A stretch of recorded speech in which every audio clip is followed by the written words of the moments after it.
तुम्हाला ही गोष्ट माहिती आहे का? पोह्यामध्ये लांब कांदा कट करून घातल्याने पोहे अजून जास्त चविष्ट होतात.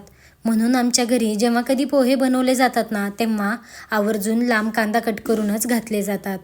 कढीपत्ता, आवडीप्रमाणे हिरवी मिरची पण बारीक अशी कट करून घ्यायची. कोथिंबीर पण बारीक अशी कट करून घ्यायची. एका भांड्यात पोहे घेऊन पाणी घालून पाण्याने पोहे स्वच्छ धुवून पूर्ण पोहे चाळणीवरती पाणी नितरायला ठेवायचं. चाळणीवरती नितरायला ठेवल्यामुळे पोहे अजिबात लगदा होत नाहीत आणि 2-3 मिनटं असेच पाणी चाळणीवरती नितरून घ्यायचं. कढईत तेल गरम झालं की त्यात मोहरी, शेंगदाणे, लांब कट केलेला कांदा, हिरवी मिरची, कढीपत्ता तेलात परतून घ्यायचा. मग यात आवडीनुसार साखर, चवीनुसार मीठ, लिंबाचा रस, थोडीशी हळद घालून एकत्र मिक्स करायचं. मिक्स झाल्यानंतर यात थोडेसे पोहे घालायचे आणि ते एकत्र मिक्स करायचे.